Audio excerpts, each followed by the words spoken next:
I'm Maryellen Boyce. I'm one of the dietitians at TRU PACE, and I am going to talk to you today a little bit about one of the relevant topics of nutrition and immunity, especially relevant during the winter months of the year when we're all trying to stay healthy.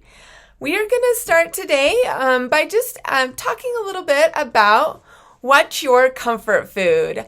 I thought this would be a good thought-provoking question.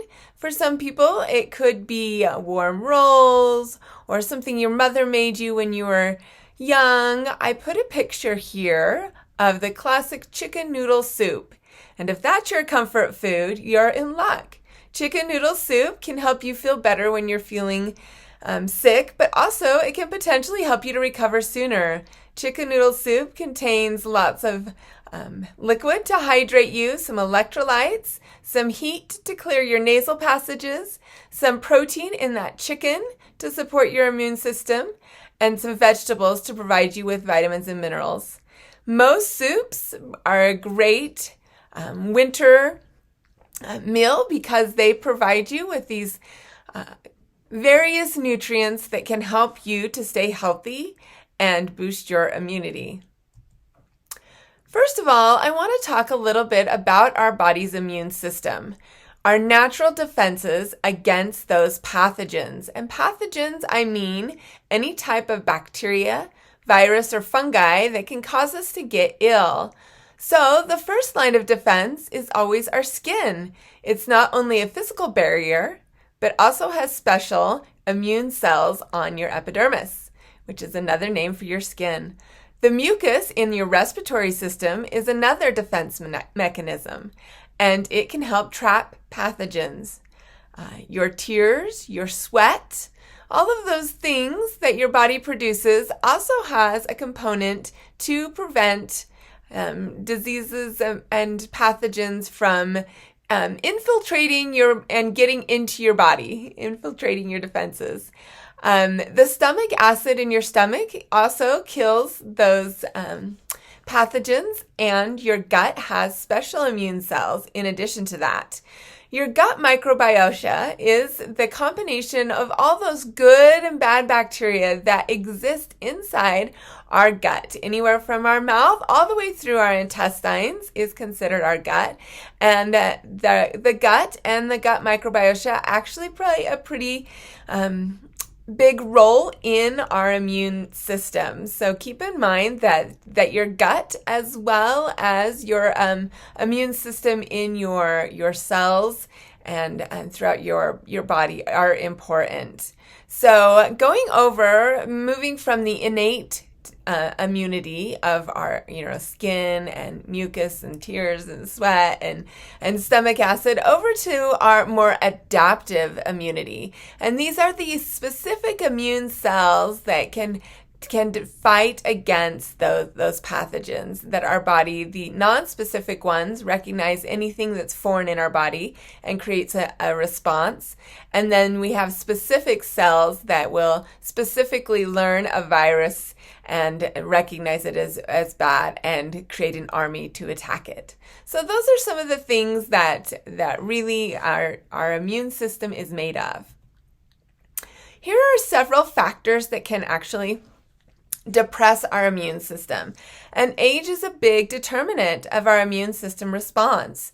As we age, our organs become less efficient at producing immune cells. Also, we may have some coexisting risk factors as well. This decline with aging usually begins during the 6th decade of life. So about the time you turn 60, you will see a drop in your ability to respond as fast as you used to those pathogens. This decline can be mitigated by doing different things that we're going to talk about later. But some of the other things that affect our immune system or that can depress it are inadequate nutrients. Like if you don't have enough vitamins and minerals, then that can really weaken the immune response. Autoimmune diseases, chronic mental stress, and environmental toxins like smoking, air pollution, or excessive alcohol can also really cause a suppression of our immune system. Sleep deprivation also causes a dysregulation of our immune response. We really produce a lot of our immune cells when we're sleeping at night. So if you're not getting enough sleep, you may not be able to produce enough immune cells. Adequate protein is really essential to producing immune cells as well. So malnutrition it weakens your ability to make immune cells, because those immune cells, they are made out of protein. So you need enough calories and protein in order to have an adequate defense or an adequate immune system response. So let's talk about the things that we can do to improve our immunity. So we're flipping around some of those risk factors and considering what factors will actually improve our immunity that we can change. Age and autoimmune diseases, some of those things are out of our hands, but we can have a great effect on our immunity by eating a balanced diet, exercising, getting enough sleep, managing our levels of stress, washing our hands and using other healthy hygiene habits, and getting vaccinated. So those things can really help us. So I'm just going to briefly talk about exercise. Exercise can help improve our immunity by flushing pathogens out of our airways and lungs. As we exercise, we have our airways open up a little bit, our sinuses open up, and we're able to sort of clear some of those pathogens, and mucus brings those out. Also, exercise helps our immune cells to circulate more quickly so they can detect pathogens earlier. The brief rise in body temperature can prevent growth of bacteria. Exercise protects against the release of stress hormones that can suppress the immune system. So I'm going to show you a graph next that really talks a lot about, or shows you a lot about what exercise can do for you. So I know this is a little bit busy, but I want you to look at these three lines, and we're looking at age over time. So the green line would be people who habitually exercise, a moderate amount of exercise routinely. The blue line are people who don't routinely exercise or non-exercisers. And the red line would be people who do really extreme exercising. So they put their body under a lot of stress by exercising several hours a day, very high intensity. That stresses your body out a lot, and instead of protecting you against stress, it increases the stressful response there. So you can see that over time, those three lines widen in their gap. And so about 60, you can see they start to drop a little bit more dramatically. But those who continue to exercise routinely have a better immune response than the non-exercisers, and a much better response than the extreme exercisers. So I want you to think about, exercise can really work to give you a little bit of a boost. But as you get old, everybody's immune response is going to be a little bit depressed. So you need to take more precautions as you get older to protect yourself from getting ill. So now we're going to talk about the things we can do with our diet. The first thing is that we can reduce added sugars. So having some sugar in our diet is just fine, but when we have a lot of added sugars, that high sugar intake is associated with low-grade chronic inflammation and autoimmune diseases. It can contribute to excess weight. It increases your blood sugar levels that can impair immune system function. And also, that high amount of sugar can really be bad for the balance of bacteria in your gut microbiome, which we are going to talk about later. So be careful that you don't really overdo the treats. The next thing that's really important is getting enough protein. Getting enough protein in your diet is absolutely crucial to creating an immune response in your body.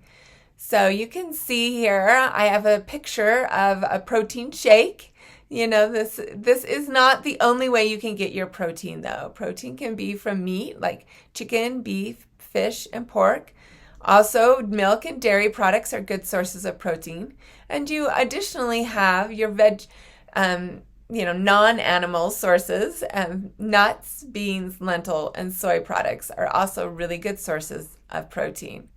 So protein can help our cells to the creation of immune cells. and it can help to regulate and activate our immune system.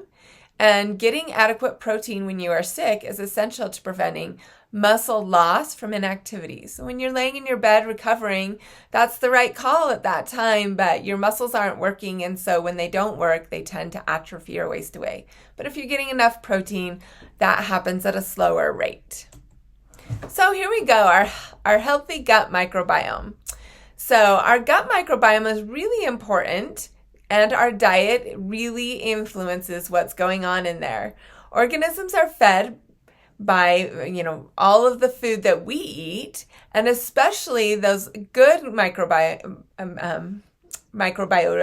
love the fiber in our diet. So getting a diverse a range of fruits and vegetables and food types in our diet can help to get a lot of good, healthy food to those healthy bacteria. So you want to make sure that you are really leaning into all your fruits and vegetables. Also, I want to note here, your gut and the microbiome are a huge part of your immune system. 70 to 80% of all your immune cells are in your gut. And so not only is it in your gut there, but it's also your epithelial lining of your gut is communicating with your central nervous system about those different, they call it immune signaling, to quickly respond when there is pathogens in your body. So plant fibers really are what we want to see to create a healthy gut microbiome. Additionally, we want to correct vitamin and mineral deficiencies, because there are several vitamins and minerals that work to help our immune system, especially vitamin C, D, zinc, selenium, folic acid, and iron. We want to make sure if we're deficient in any of those that we correct those deficiencies. Older people are at a higher risk for nutritional deficiencies, and about 1/3 of people in industrialized countries have a nutrient deficiency. However, you want to be careful that you're not taking too much of these vitamins and minerals. Taking mega doses of them can actually be harmful. Zinc, for instance, if you take too much zinc, you can actually be suppressing your immune system. So consider multivitamins that give you about 100% of the RDA. Those are a safe bet. However, it's always best if you can get most of your vitamins and minerals from food. So getting a wide variety of food really helps to create the best opportunity for getting all of those vitamins and minerals that you need for an adequate immune response. There have been some studies that say taking vitamin C will help you lessen the symptoms and severity of a cold, but it does not prevent you from getting a cold. So if you have a cold, a little bit of vitamin C might help for you. Just one note about herbal supplements. There is really insufficient evidence that herbal supplements boost immunity. There are a lot of good things in herbs and spices, and they have some antimicrobial and antioxidant properties.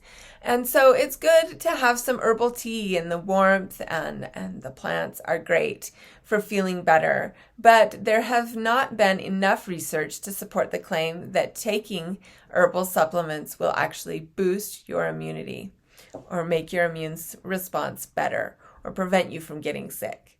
So keep that in mind as you are being a wise consumer, not to buy into the claims out there about a lot of herbal supplements. Finally, I want to talk a little bit about following safe food handling practices. So this is really important since you are, as you are older, more susceptible to getting sick from viruses and bacteria, that you are very safe about handling your food. So the 4 steps of food safety are clean, separate, cook, and chill. So by cleaning, we mean we want to wash our hands before we prepare food, and especially after touching raw meat. When we want to separate, that means we want to really watch from cross-contamination and making sure that we are not taking some of the germs from meat and adding it to vegetables or from cooked food to uncooked food. We want to watch that we are not transferring bacteria over to a food that might not be cooked, especially. When we are cooking, we want to make sure we cook meat, especially to an adequate temperature.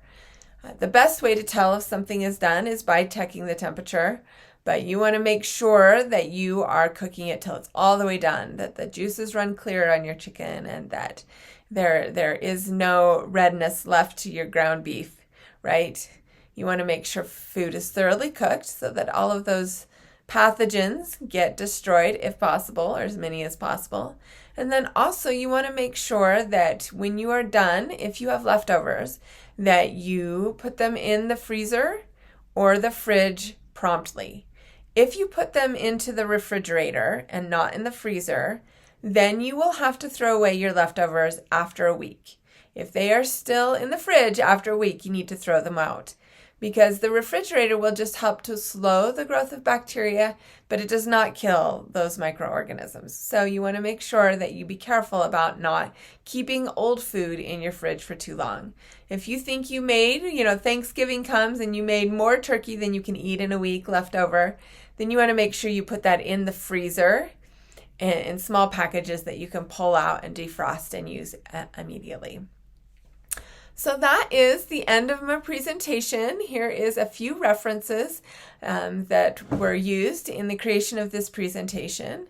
And as always, if you have any questions, please feel free to reach out to your TRU PACE dietitian.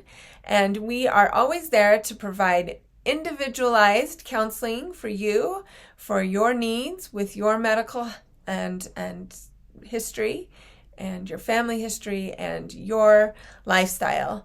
So please reach out to us if you have any questions. Thank you.